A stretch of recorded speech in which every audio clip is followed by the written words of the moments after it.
Good day, everyone. I am Magdalena Giganto. My topic is about Bureau of Labor Relations under the Labor Code of the Philippines, specifically Article 226 to 233. This articles explains the role of the Bureau and the rules regarding labor disputes, unions, CBAs, and the conciliations. On the next slide, we have Article 226, the Bureau of Labor Relations. The Article 226 talks about the Bureau of Labor Relations. Sila ang in charge sa labor disputes, sa kanang mga giforce, kanang mga conflicts in all workplace. So whether are agricultural or non-agricultural. Naa sila power to resolve both inter-union and intra-union conflicts. Usually, dapat mahuman or ma-resolve nila ang kaso within 15 working days unless both parties agreed to extend.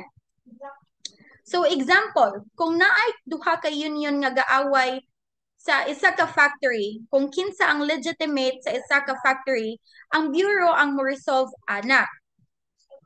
That's their work. So in Article 227, the compromise agreements talks about kanang voluntarily nga nag-abot ang duha ka parties, ang agreement is final and binding. Pero dili valid kung naay fraud, kanang naay gipugos, misrepresentation, or non-compliance. Mao na ang compromise agreements. Example, kung ang employee ug employer nagkasabot nga bayaran ang separation pay instead of reinstatement, binding na siya. Pero kung gipugos ang employee, pagpirma, invalid ang compromise. Kay no-force man siya pagpirma. Next, we have the Article 228 or the endorsement of cases to labor arbiters. So, this article states nga dili tanan kaso diretso sa labor arbiters. Kinahanglan una i-endorse sa bureau or the regional director and dapat in writing. Pero kung both parties mutually agreed, pwede nila i-withdraw o diretso na lang ihatag sa labor arbiter. Example, kung unfair ang labor practice case, kinahanglan una moagi sa bureau. Pero kung employer ug employees gusto idiretso, pwede ra siya.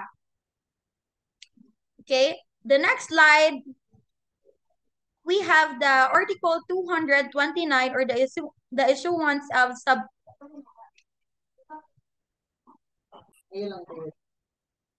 the Article 229, the issuance of subpoenas.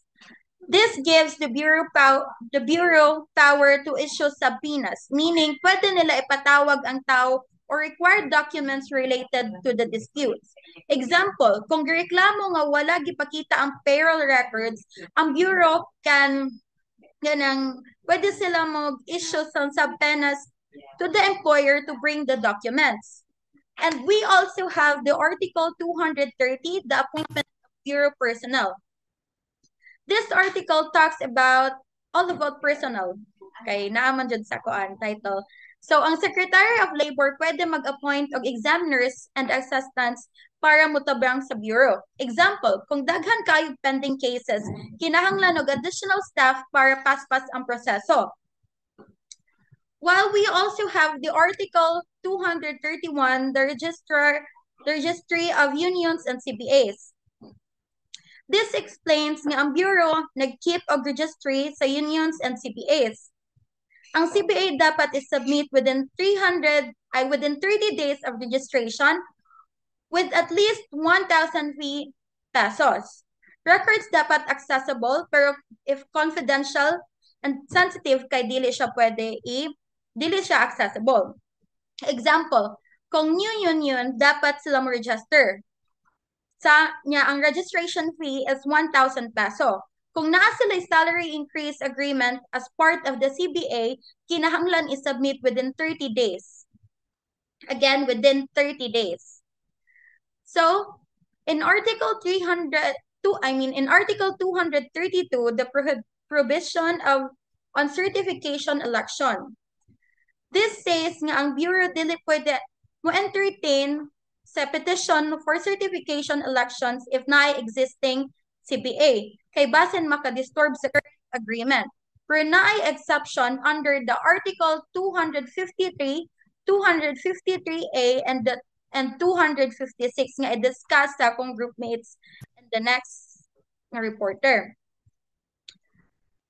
We also have the last article, ang 233, the privileged communication. The Article 233 protects conciliation proceedings. Tanang statement nga gistorya during conciliations are confidential and cannot be used as evidence in court. Also, ang conciliator dili pwede ipatestify. Kay confidential. Example, kung employee ni admit during conciliation nga willing siya mo accept og lower amount, dili na pwede gamiton against him sa korte. Kay again, it's confidential. So, in summary, Article 226 to 233 shows how the Bureau of Labor Relations works to maintain industrial peace. They handle disputes, allowing compromise agreements, regulate unions and CBAs, and protect conciliations. Important ni sila to balance the rights of both employees and the employers. Thank you. That would be all.